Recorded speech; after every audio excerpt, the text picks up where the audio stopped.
Okay, so I think we're here. I got a message that my audio was removed. Can you hear me? Yeah, I can hear you. Okay, so if you guys are on commenting, let us know. Hello, lovelies. Let us know if you can hear us because we're going to bring in Nikki and we want to make sure it's all working before we bring her in. Marie is here. Woo woo! All right, it looks like I'm live on Urban Fantasy Romance. That's awesome. Woo woo! Okay, guys, so we are super excited. We have been looking forward to this for a long, long time. As you guys know, oh, I got a little Maltipoo. She might bark, so you have to forgive me. Snow, come on, we're going live. We're live with Nikki. So we're going to bring her on in a second. Nikki St. Crowe, you guys know her. She's the author of The Hot Vampire Next Door and The Never King and The Demon King, and she's amazing. So without further ado, here she is. Nikki! Hello!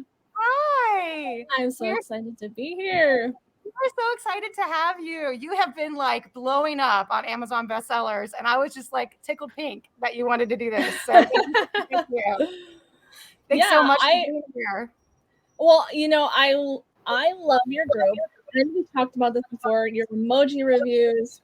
I think the very first time I became familiar with you was your emoji reviews. I don't think you had reached out to me yet at that point. No. And then I was like, this is great. This woman is full of passion and she loves her books. I'm like, I love these. And then you messaged me and you told me about your group, and I joined, and I, you know, it was obviously very big. I was like, this is great, all this positivity. And then you told me that you had just started it, or like just opened it up. And I was like, oh my gosh, there are like 10,000 people in here from like just 6 months ago. That blew me away. And it's probably your emoji reviews because they're so full of positivity and light. Oh, thanks. They're a lot of fun. I just, I just started writing.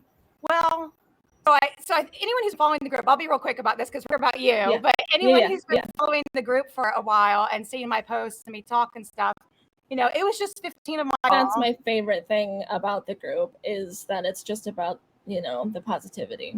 I appreciate, you know, I want it to be a place that like, well, it's positive for everyone, but I also want authors to feel like safe here, you know, like when you're in here looking at your people, I want you to see all this amazing stuff about your books, and it just makes you feel good, you know?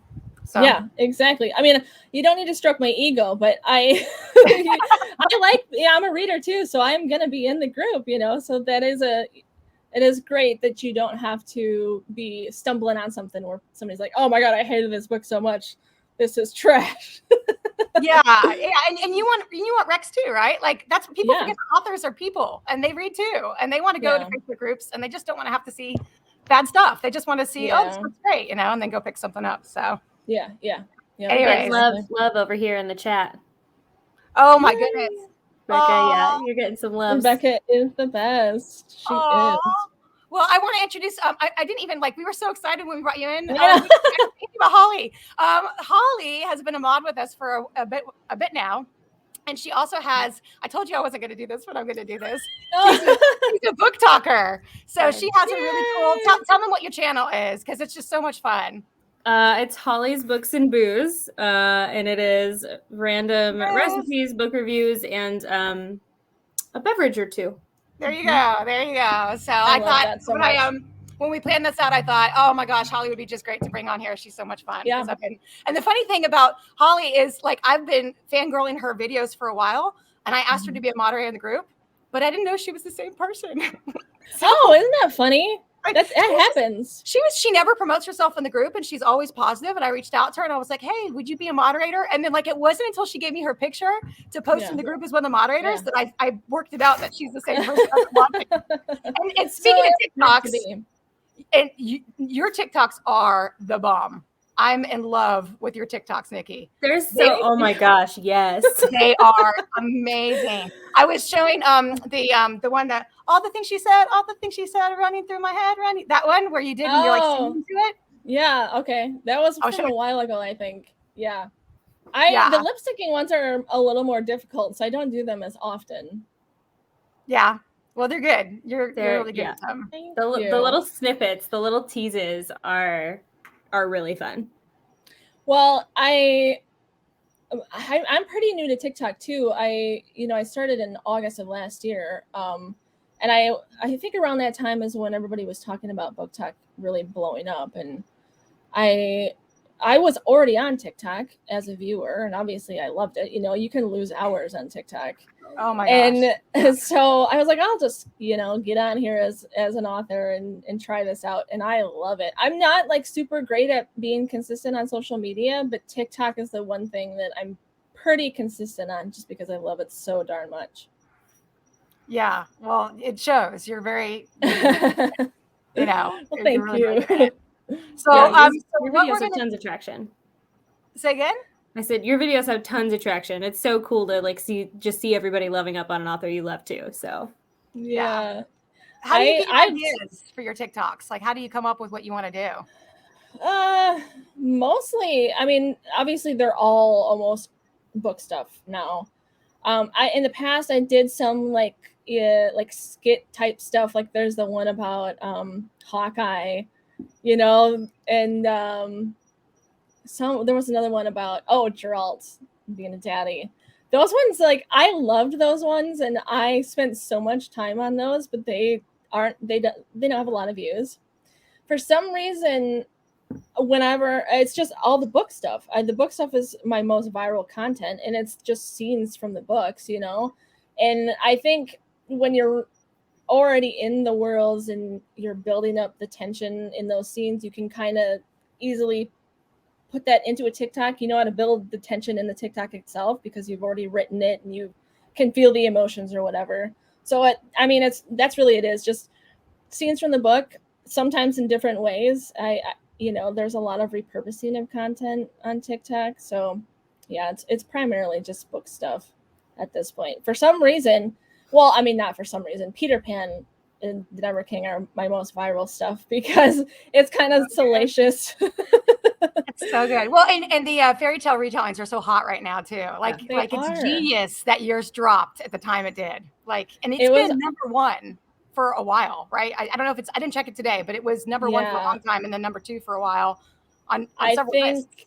I think it's still number one on a couple of categories. I see TikTok, the magic of it is that sometimes old stuff will just gain traction for some reason overnight. And I had an old post, it was maybe in TikTok land, an old post like a week ago. And it, for some reason, went from 100,000 views to 500,000 overnight. So it pushed it back, The Never King, it pushed it back into the top lists. It's still number 3, I think, in paranormal romance. Wow. So, but there are a couple of other smaller categories. It's number 1, but it stayed top 100. It's been top 100 since it released, which is mind-blowing, really. I still can't believe it.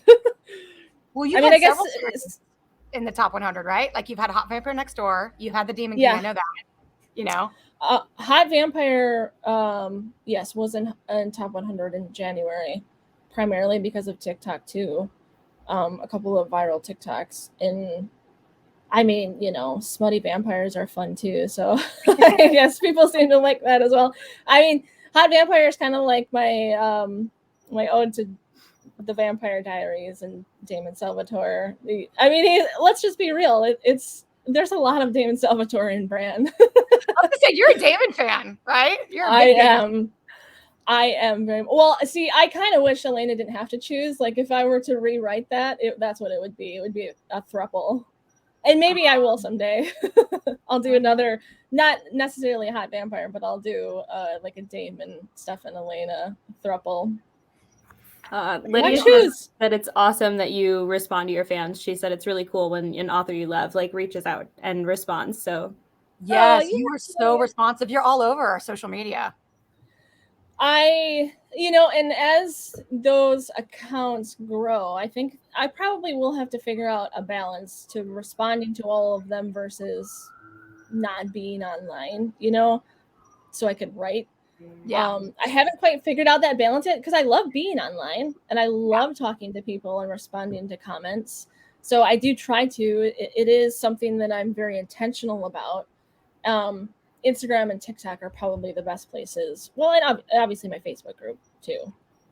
I try to be as responsive as I can be. And it's doing pretty good. Like, it's a relatively new group, and you have a decent number of members in a pretty short time. Well, I only have it because of you. Tell anyone that. Well, I myself up there. Oh my goodness. I mean, let's face it. I don't remember how this happened. I don't remember if you mentioned it to me or if I reached out to you. But I was You like, messaged on me. the You messaged I me. messaged you. I was on the fence about it because I had already felt like I was, like I had too many things on social media. Like I'm like, why do I also need a Facebook group? And then you're like, here's why. And then it was a long conversation of all the great things about Facebook groups. And I was like, okay, I'll give this a try. And it's been awesome. I love it. I mean, it's a lot of fun. And I'm glad that I have another place to be, with readers. So thank you. Aww. I really appreciate all of the tips that you shared with me as well. Aww. There was like a bullet, a list, and it was very helpful. Well, I mean, I'm a huge fan. Like when I opened up Hot Vampire Next Door, it was like a Friday night, and we have a mod chat where we're all like, goofing off on. And I was like, oh my gosh, this book is so amazing, you guys. And just like, and then I started posting about it everywhere, and it just blew up. Like, there's so many people in our group that are just huge fans of yours, I just like it. And I love the cover too. Like, that's what got my attention when I was looking at the bestseller. Well, that's great. I'm glad to hear that. I actually designed that cover too. I've designed all of my covers except for Demon King. Those ones I hired out, I think. Yeah. The rest of them are all mine. They're asking for more doorway scenes. Oh my gosh. Like the one with Jesse where Bran hasn't been invited in. Top tier. Right there. So let me say this real quick before we get into it. So so this chat we will talk about Hot Vampire Next Door 1 and 2. Those books, not past, right? Because she has Kindle Vella, so she has episodes she released that's past season 2. So we're not talking about those. We're only talking about what you can get on KU. And I do actually want to talk to you about Bella too a little bit, let you explain that to everyone. And then the Never King, right? So we can do any spoilers. So guys, if you haven't read those, you may hear spoilers in chat. Now here's the good news. The books are not very long. So read them tomorrow and come back on and watch the chat. They're amazing, right? So anyways, can you talk about Bella real quick, and then we'll get to the and explain so it's pretty brand new. It launched in July of last year, and I specifically remember because obviously when we hear about these things that are coming up in the author spheres, we're all talking about them. Is it going to be worth it? Is it going to stick around? So I had been hearing about it for a couple of months, and I had Hot Vampire sitting like in my computer desk, my computer drawer, basically. And at the time, it was just called Midnight Harbor, and I didn't really have a plan for it. It had maybe like 15,000 words. But I obviously loved Bran, and I wanted to do something with him. So when I heard about Bella, I was like, I'm just going to throw this out here and kind of see where it goes. And so it's a platform for serial fiction, kind of like Wattpad or Radish, if you're familiar with Radish. And episodes release depends on the author's schedule. I release 1 episode a week. And so it, I love the short form. I love that I can write an episode, today, release it tomorrow. We can all be talking about it. We can all be talking about the cliffhangers or the twists. And I mean, you talked about how short my stuff is. I do tend to write very lean and very short books. And that's because I'm impatient.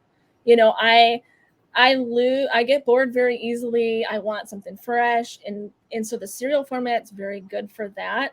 And then also the short books, I can get them done relatively quickly, and then I can be moving on to the next thing. So Bella has been very great. I love it a lot. There's still a lot of chatter in the author world, whether or not it's going to stick around, because Amazon can, they change their mind sometimes, and they're like, maybe, I don't know how they feel that it's doing. I feel like it's doing great. I've definitely found a lot of my readers through Bella. So I hope it sticks around. I don't know how long Hot Vampire will go on. I don't really have an end date as of right now, but I'm enjoying the world and I'm enjoying the characters. So I would love to continue to release them as episodes, then box them up into books. Yeah. I was going to ask you this, and you segued right into it.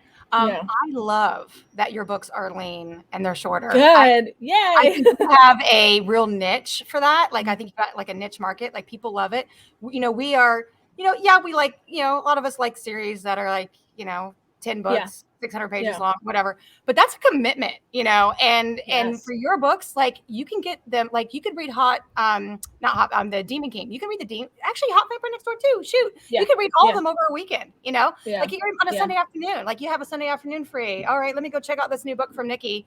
And then like, and they're like gripping page turning, and I think the Vella format makes Hot Vampire Next Door even better, because like when you're doing an episode and you're focusing on making it interesting to hook someone in for the next episode, I think it makes the whole book like a major page turner, because you're just like flying through it. Yeah, I think I learned a lot about building tension, writing like short format for Vella specifically, and I mean, Hot Vampire is its own thing, and the structure is a little bit different than my typical thing. But when I started writing Never King, and I was like, usually I shoot to have 55,000 words. That's like my sweet spot. But then I started writing Never King, and I'm like, I think this is going to be shorter than that. It ended up being around 42,000. My most common complaint from readers is that it's not long enough. And everybody's like, the next one going to be longer? Is it going to be longer? And I'm like, I don't know. I want to give people more to sink their teeth into, but I also feel like the fact that they're left wanting more is part of the magic, I guess. You know, like it is a shorter read, but you can, like you said, you can read it quickly. So like you can consume it very, very quickly in a couple of hours. And that is part of why it's so much fun, I think, because you are left wanting a little bit more. I know that for readers, that seems to be the biggest complaint. No, but it's okay. We want to want more because we want to read. That's great. I love that. Yeah. I do think that I will continue to write on the shorter side. I'm never gonna be the author that writes 300-page books. I don't think I've ever done that in any of the books I've ever written. I think Ruthless Demon King is my longest one, which is like 58,000 words.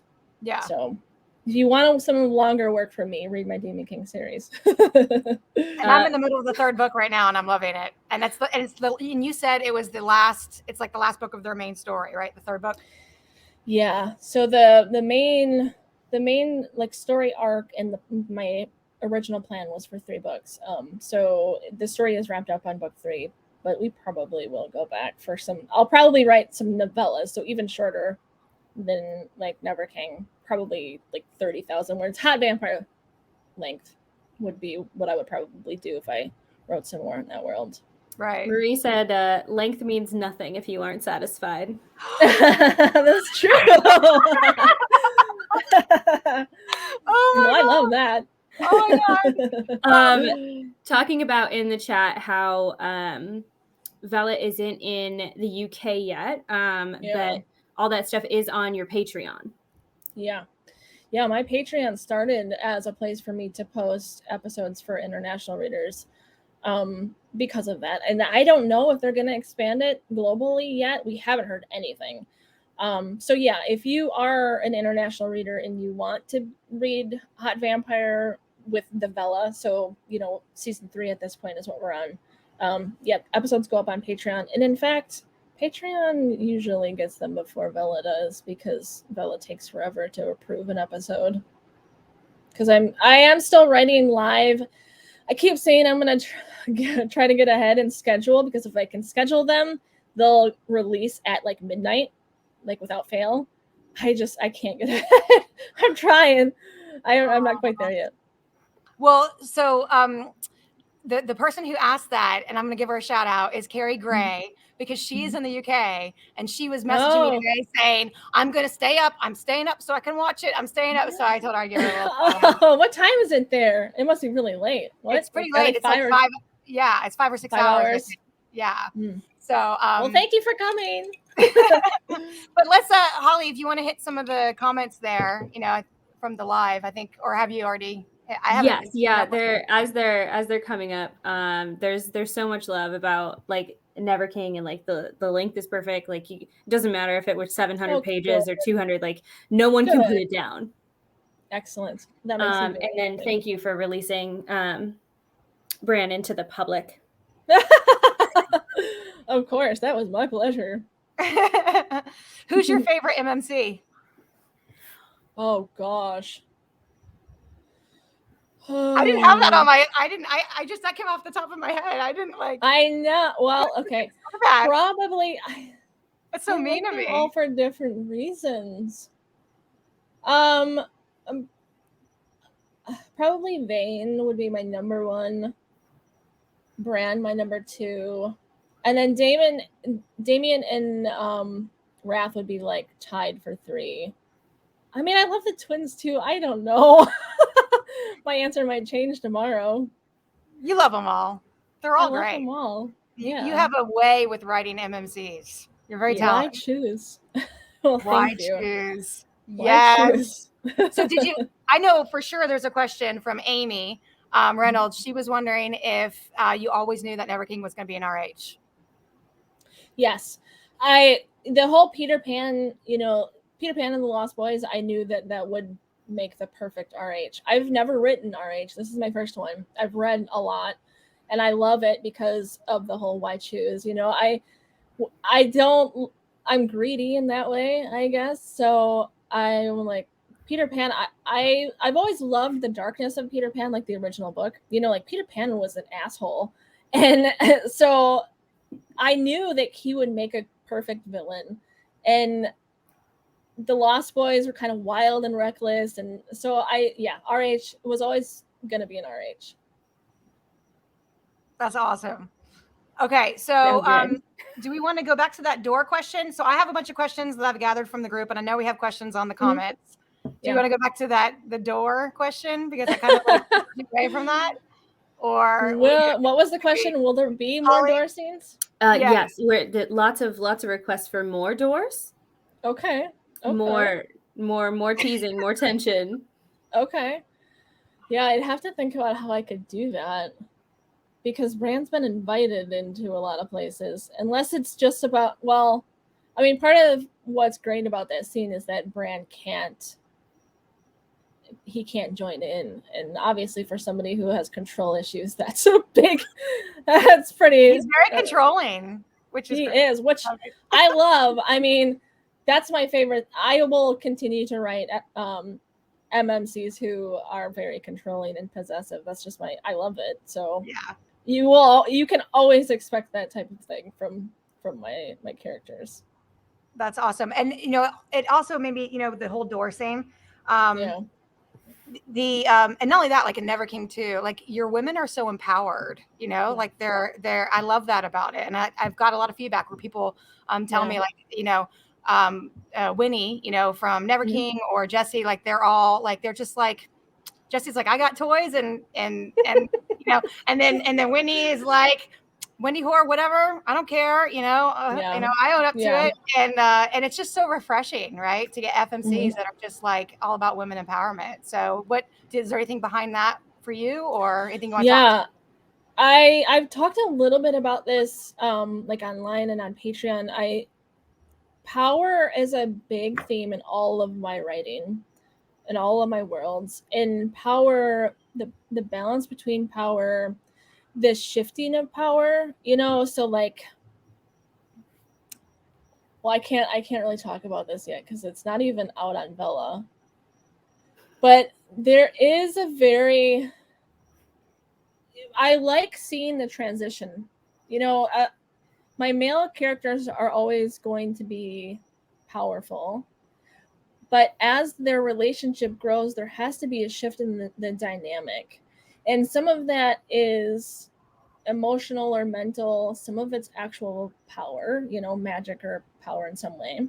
So I like playing with that.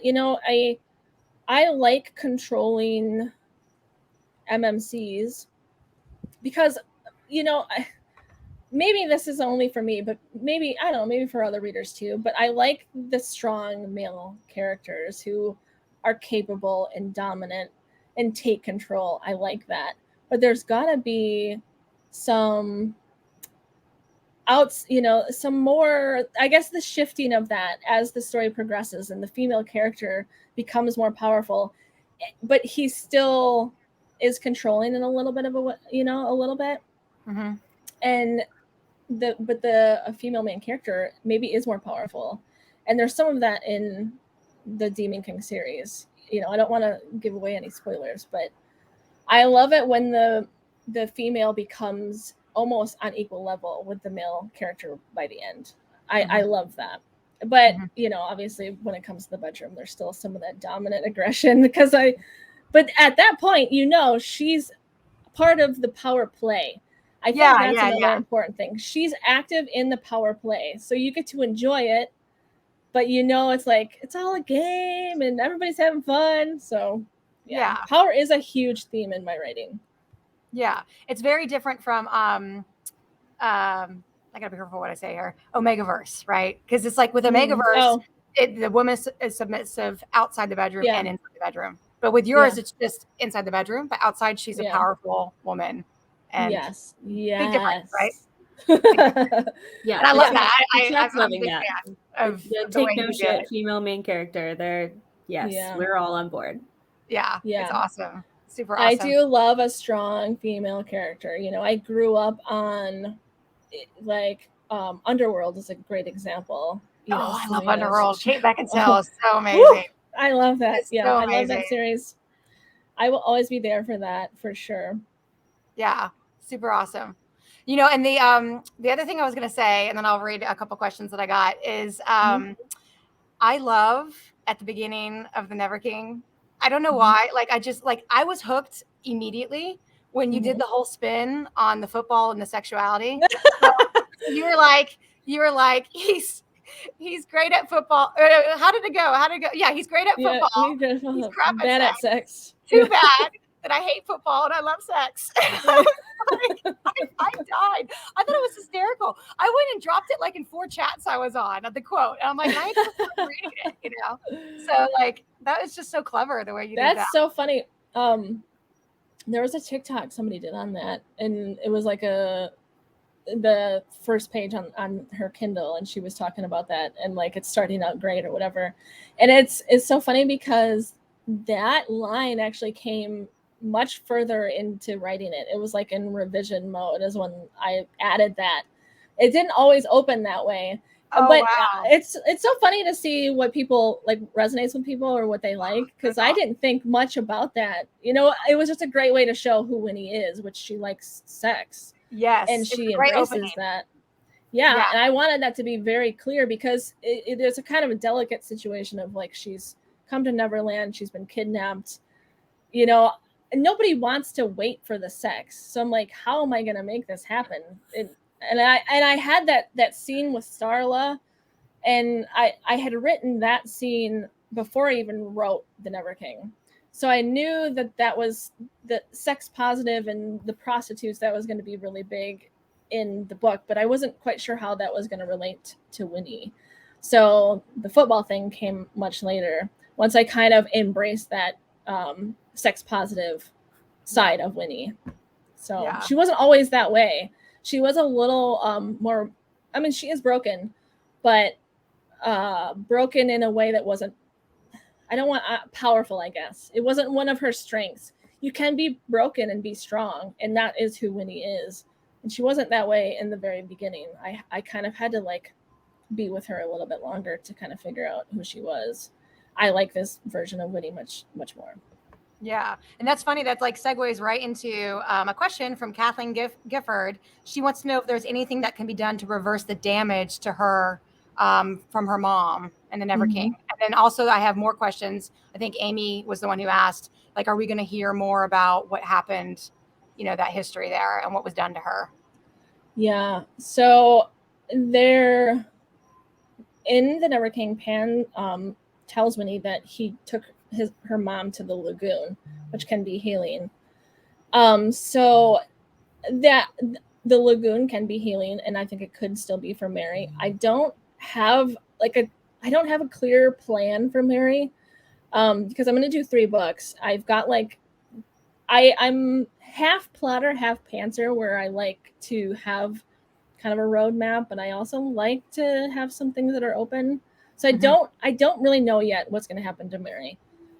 I have some ideas, and Mary is, I don't think this will be too much of a spoiler. Mary is based, she's like a symbol of the Neverbird from Peter and Wendy from the original book. So if you've read the original book, there's a scene where Peter helps save the Neverbird and her eggs. So there's some symbolism there in Mary and Winnie. It'll come out a little bit more in book 2. Like we'll touch base on it a little bit. So she could, I don't know, she might come back to Neverland. I don't know. We'll see. Cool. That's neat that there's some symbolism there. That's Yeah. pretty cool. Yeah. Okay, so we have Amelia Potter wants to know if we'll get a background or maybe a side snippet of Vane's backstory. So it looks like we have a Vane fan. I've heard a lot about Vane from people. People like Vane. They're like the dark, broody guy, you know? Oh yeah. So I love the dark, broody guy. So Vane does have a very big role in book 2. And so yeah, we'll hear more about his backstory. And there's another connection for Vane that I think you guys will like. So that's really all I can say about it. Okay. There's gonna be, yes, there'll be more Vane, more of his backstory. He's gonna be he'll play a bigger role in book 2, and then we'll also get the Winnie Vane scene that everybody's asking for. So yes, we'll get all that. Awesome. Sierra, I don't know how to say your last name, Skelt maybe. She just finished Hot Vampire Next Door. Wants to know if it'll stick with Jesse's point of views or if you'll do some other point of views in future books. We do get Bran's POV, but I'm trying to think if it's in book 2. It must not be. So, okay, yes. I don't know. I feel like I've read it. Is it not in book 2? What do you? Bran gets a POV episode between like 32 and 33, I think it is. And I wrote it as a bonus for Bran. Yeah, I wrote it as a bonus, and I gave it away to newsletter subscribers. So, and I think we had a conversation about this on Patreon. We were like, should we do more Bran? And everybody on Patreon was like, yes, I like hearing from him. So I started adding him. It must be book 3 is when it really picks up. So it would be season 3. He gets, I mean, it's not half and half, it's not 50-50, but he definitely gets more episodes in season 3. And that will continue. Yeah. But probably not anybody else. It'll probably only be Bran and Jesse. Okay, cool. All right, we have a lot of questions from Amy Reynolds. Let me sorry, Amy, I'm going to go to Nikki's group questions first, and then we'll scoot back to you. Let's see here. From your group, Nikki, your Facebook group. Okay, so I don't know if we already covered this, about Patron a little bit, explaining what that is, if it's going to be available in the UK. And how many books you have of Hot Vampire Next Door. We know that's open-ended. You said that already. Yeah. Anything else that we want to say about that, or did we cover it, you think? A question I'm getting a lot lately is when will book 3 come out? So I'm finishing up season 3 right now on Vela. I think it'll take 2 more episodes to finish up kind of like the story arc for season 3. And I believe they'll go live this week. I'm in the middle of, in the beginning really of episode 32, or not 32, 52. So if I can get those done and live this week, then book 3 will release probably beginning of May. So that will be ebook, paperback, KU. Okay. So cool. For those people who aren't reading on Vela, that's when we'll probably see book 3. Okay. So I was double dog dared to ask you a question. No. I'm just going to do it. There was an eggplant emoji after the question, just as a hint. Will Hook and Pan cross swords? I get this question a lot. And I feel like I need more wine for this one. I'm going in. I'm going in. When I first started talking about the book before it was released, I got a lot of questions about crossing swords, and I didn't know that was a thing that people wanted. And so I'd already had a plan for the book at that point, and crossing swords was not in it. And Hook is, an adversary for Pan, so that wasn't anything that I was gonna change in like the Never King series. But I will say that I have a plan for Hook, because everybody's asking for more of Hook. Yes. And I think there will be a Hook standalone, and it'll be a throuple, and there will be crossing swords, and it will be Hook, a darling, and then a third character who you will be familiar with from the Neverland world. But I don't want to say who, because it's kind of a little bit of a twist on the original story. So I think that I say that now, and I'm probably going to regret saying that because it's not even a thing yet. I have to finish the Pan series first. So it will be further down the line, probably the fall. I think it would be a standalone, so nobody has to wait for cliffhangers or anything. But that is the plan as of right now. So crossing swords, yes, I will embrace the crossing swords. That's what people want. You're like, I dare you to ask her. I'm like, okay, I'll ask her. I get that question a lot, so that's totally cool. All right, cool, awesome. Holly, I have your questions next. Do you want me to ask them for you, or do you remember what they are? You probably don't. No, you go ahead. Will we get to see more of Pan and Lost Boys past their pasts in the Dark One? So like the history. Yeah, a little bit. Pan will probably always be a little vague, because it's never really clear where he comes from in the original book. It's said that he ran away as a baby, like basically jumped out of the cradle and ran away and was raised by fairies. And I like that. I like that you're never really sure like where he came from or who he is, or what his story is. So Pan will probably continue to be a little unknown. But the rest of them, yes, we will definitely hear more about where Vane came from, his whole story, and then the twins too. The twins we'll hear a lot more from them too, because they've got a whole. They need to assume their power too. So, yes. Awesome.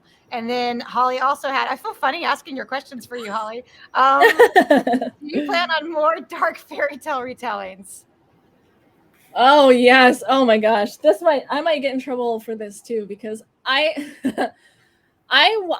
want to talk about the stuff I'm really excited about, but it gets me in trouble because then people are like, when are you going to write that thing? And I'm like, I don't know. I've been having this whole conversation. My husband helps me when it comes to plotting, so like I'll run things past him. So we just had this conversation about a week ago.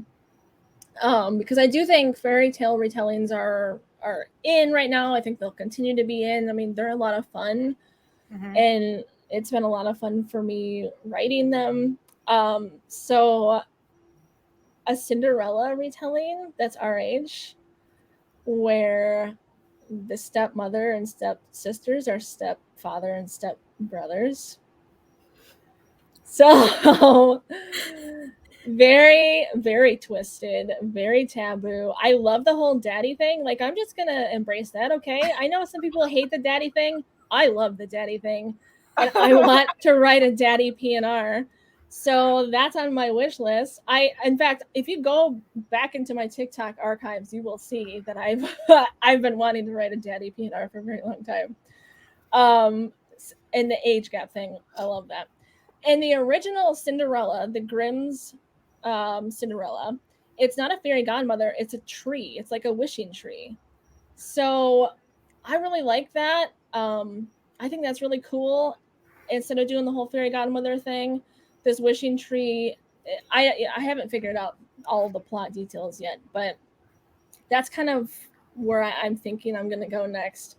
I don't know. If people hate that idea, feel free to tell me. I have plenty of books that I need to write or I want to write. So the immediate response was, I just fell more in love with you. Oh my God, everything taboo. This sounds amazing. Sign me up. I'm here for all your books. Excellent. That makes me very happy. Because I really do want to write it. I think it would be a lot of fun. I love forbidden and taboo. So I think the whole daddy thing is the perfect scenario. And Credence. I mean, let's talk about Credence. I loved Credence.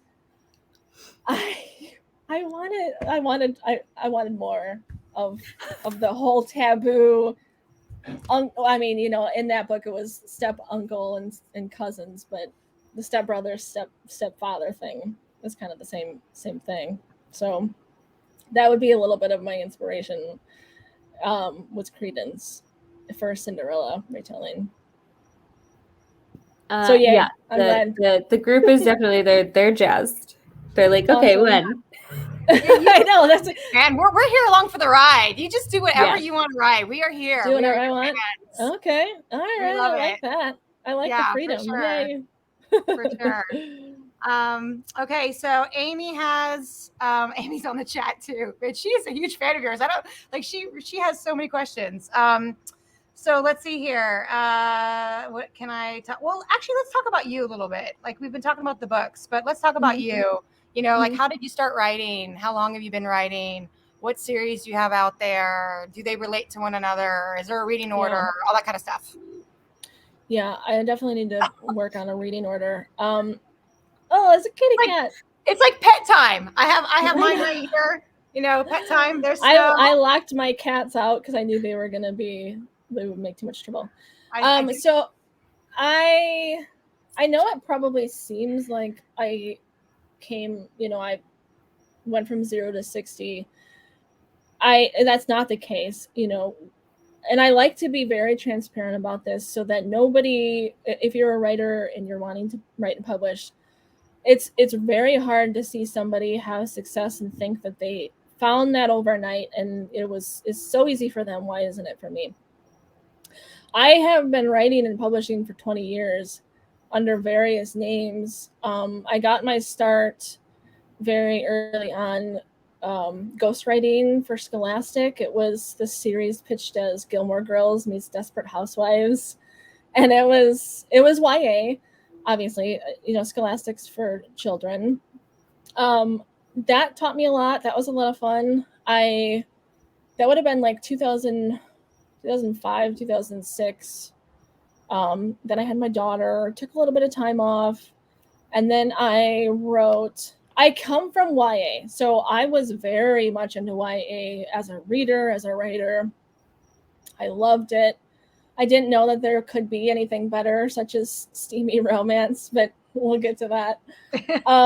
I wrote a YA series that was very like Jason Bourne-ish, you know, genetically altered assassins. I got my lit agent with that series. We sold that series. So I come from a traditional background. So I was published like Little Brown, Penguin. I wrote a post-apocalyptic like robot, futuristic middle grade series, which was a lot of fun. And then traditional publishing can be kind of fickle. So it's not something where you can just bust your butt and you will grow and grow and grow. Sometimes, for whatever reason, it no longer wants you. And it's about sales, and it's about, you know, how many followers you have on Instagram or whatever. And I kind of got a little jaded after a while, you know, like I had a book canceled because the sales for the first one weren't that great. And there was a point where I thought that I was going to quit writing and publishing. I didn't have nothing was panning out, and I couldn't seem to finish a book. And so there was kind of like that dark night of the soul when it comes to like writing and publishing. And then in 2018, I reconnected with a friend who had also been a YA writer, and she had been published traditionally very similar story. She couldn't sell anything after that, and she switched to indie romance, and she was doing really well, and she's like, let me show you what I'm doing and see if it's something that you might enjoy doing. And so she shared more about like steamy romance, and I was like, what is this? This is amazing. Because romance has always been the biggest genre, but steamy, spicy romance was just kind of like, finding its footing. And so I started writing paranormal romance right away through her. So she was publishing me through like her indie press. And I really enjoyed it, but I wasn't quite like, it wasn't still right. I fell back in love with writing, and I was writing a lot of stuff very quickly, which I hadn't done in a very long time. But I was like, I still feel like something's not quite right. And then that was when I finally realized that I love villains and I should embrace that. The bad boys, like coming from traditional YA, there's this whole like cliche of the bad boys, like those characters aren't worth anything because they're such a cliche. And so I kind of turned my back on it a little bit and just pretended like I didn't love that absolutely with all my heart.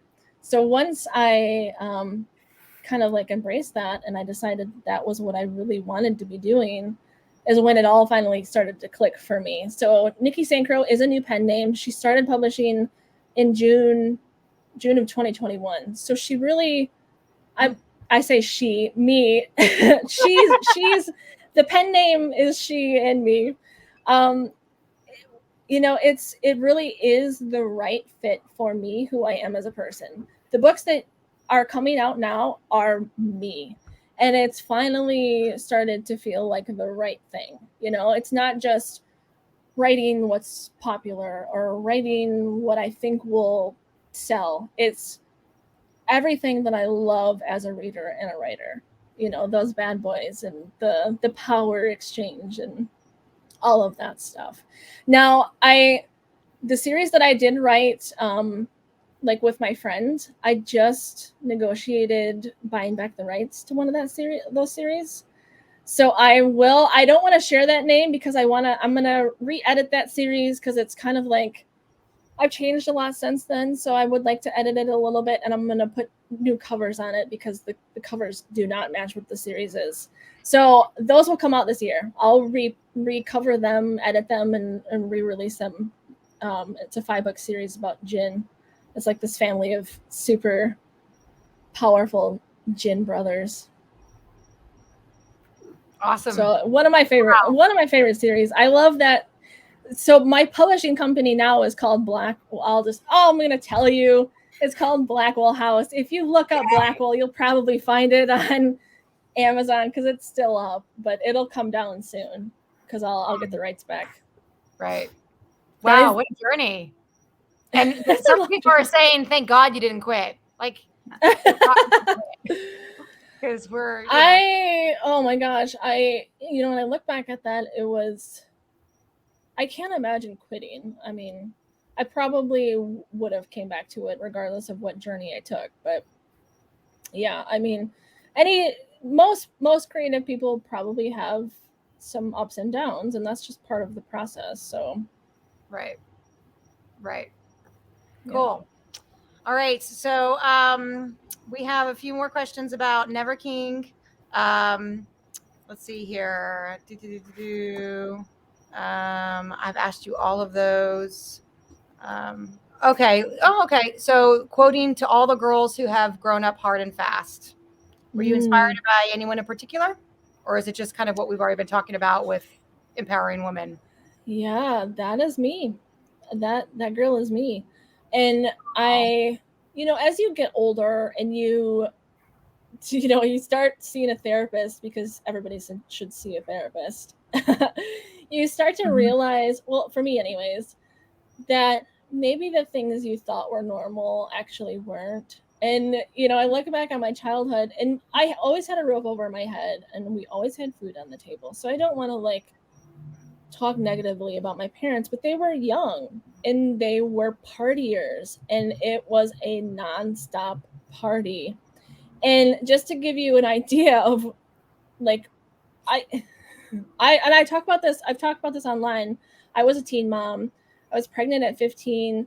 You know, I had my son at 16, but I was barely 16. And the reason why I was a teen mom was because my parents let my boyfriend move in with us and live in my bedroom. Like, that's the type of thing that we're I look back on it now, I'm like, it's so ridiculous. Wow. So I think for me that you know, that is what that is to all the girls who had to grow up hard and fast. And some people have crazy, horrible childhoods, and that doesn't necessarily mean that the rest of your life is going to be crazy and horrible. So that was kind of like, to me, to the teenage me, you know, because my teenage years were horrible and horrendous. And then when I think back to that person, it seems like somebody else, because I'm, you know, my husband has helped me give me like a stable life. Like, if you believe in the zodiac signs, I'm an Aries, so I'm like, yeah, I'm a fire sign. I'm full of like passion and spontaneity, and he's a Capricorn, so he's an earth sign. He's very stable, and we talk about that a lot, about how he's been like the stable force in my life. I was pretty young as well when we met. We were 19, and at that point I had a 3-year-old. So like, the fact that he was willing to stick around it still amazes me. But so yeah, you know, that is me. And there's a lot of Winnie in me too. I was talking about FMCs with a reader when it comes to like the young FMCs, you know, where she's like, especially with age gap, you know, somebody who's naive or too young and shouldn't be in that scenario. And for me, Winnie is very young, but she's very old. You know, she's growing up very quickly. And so that's what that is. You know, she might only be 18, but she's already lived a whole life in that amount of time because she had to grow up so quickly. Yeah. Oh, that's an amazing story. That's just. Thank you. Yeah. Well, no, I mean, it's just like, you know, you know, whenever anyone has challenges, and especially at such a young age, and to overcome them and become successful, it's just amazing. It shows you that you can do anything, you know. Exactly. So. Yes. And that's why I love talking about that stuff. You know, I don't want it to, when we're online, it's easy for it to look like a perfect life. And, you know, on Instagram, all your images are perfect. And yeah, for it to feel like, why can't I have that life? Right. It's not, you know, I try to be very transparent with who I am and where I came from, because I don't want it to ever seem like it's perfect, you know? Yeah. And being a teen mom is probably one of the things I'm most proud of, because you know, sometimes I look back and I'm like, I shouldn't be where I am now. I don't know how the heck I survived that.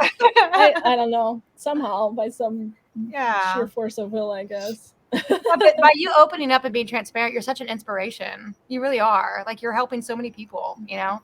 So that's just really cool. Like, a lot of people take the other, you know, path and kind of stay quiet, but that's really cool that you're just open about it. So thanks. Awesome. Thank you. Yeah. Lydia said that real and relatable. Yeah. Oh, thanks. Oh, that means so much to me. Yeah. That really does. You said Marie said that? Marie Jones? Lydia. Oh, Lydia said that. Oh, Lydia, I love Lydia. You're big fans too. Lydia, and I think Marie's on the comments too. Marie as well. Both of them love you so much. That means a lot. Thank you. Oh. Okay, so this is I don't know if you can tell us this or not. I don't know if this is a spoiler for Never King. But the question is, can anyone hold a shadow? For instance, I think this has got to be a spoiler. Could Winnie take in the dark shadow of Peter's island and be the dark shadow of Pan's light one? I mean, come on, that's got to be a spoiler. I don't know if you're in trouble, girl. Well, okay, so I will go back to what I said earlier, that Mary and Winnie are symbols of the Neverbird and the lagoon. So in book 1, Pan does tell Winnie that he brought her mom to the lagoon, which has its own power. So that's all I'll say. Okay. All right. I had to go there. Where for Hot Vampire Next Door? We're running out of time here. Actually, let's. I'm going to. Okay, we'll ask this real quick. Where does Midnight Harbor exist? Is it an actual place?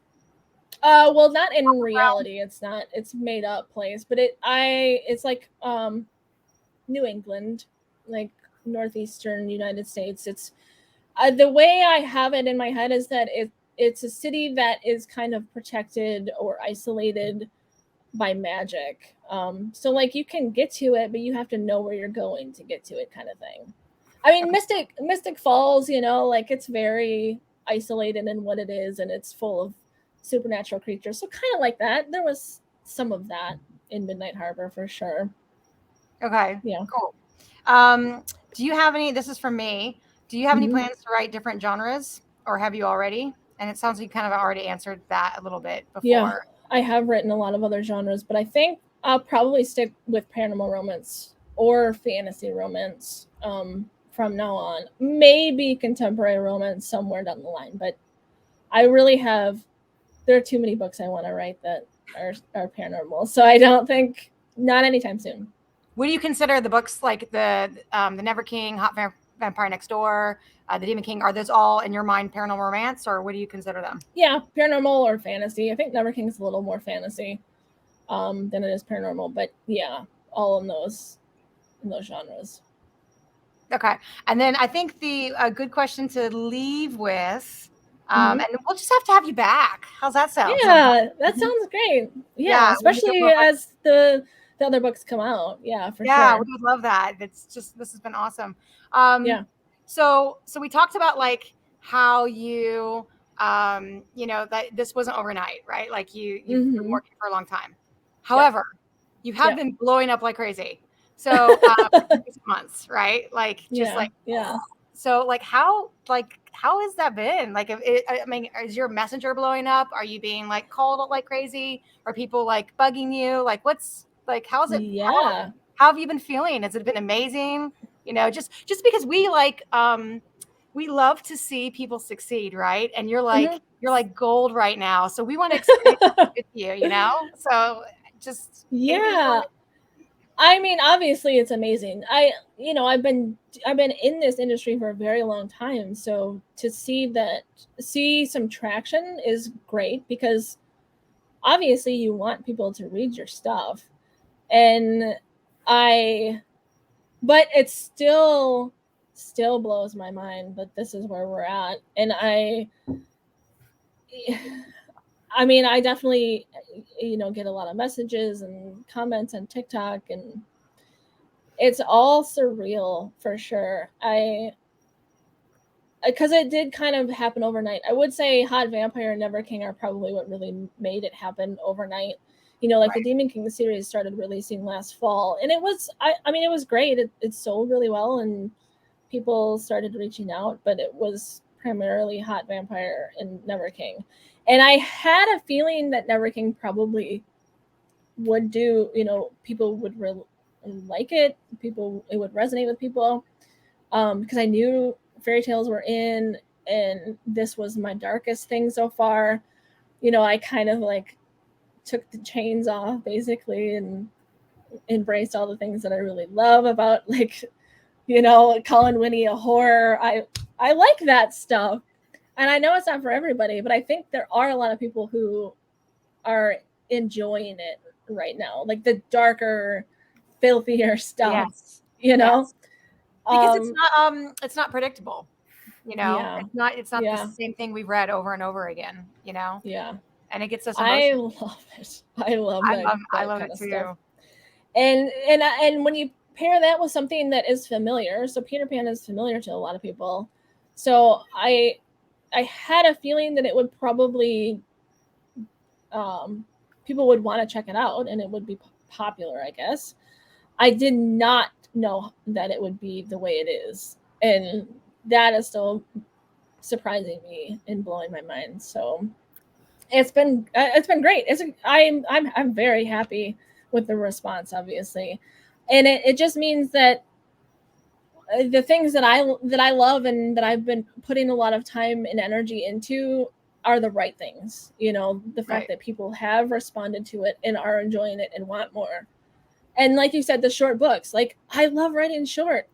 And I know, and you know, I can remember having this conversation with my agent years ago, and I'm like, I want to write short books.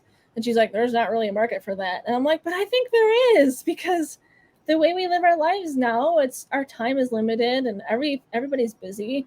And the fact that you can sit down and read something very quickly, for me anyways, I love feeling like I've been productive because I've read that book in 2 hours and I'm done. Yes, it's great. So, well, you know, I think that it's fantastic. yeah. So you're fantastic. Yeah. We love you. We're so excited that you did this tonight. Well, thank you for inviting me and setting it all up and organizing all of it. Yes, we'll have to do another one when your other releases come out for sure. Yeah, that sounds great. I would love that. Getting to talk to you in person is amazing. It is amazing. We've been fangirling, and other people have been fangirling through us. Like they're like, "Oh, we're so excited for you guys!" You know, it's so cool. Well, I love that. I love you all. Oh, well, we love you too. Well, thank you so much for your time. We'll go ahead and sign off. Okay. And we'll schedule something in the near future. I don't know when. That we'll sounds figure it out. good. All right. Thank you. Thank you. Bye. Bye, guys. Bye.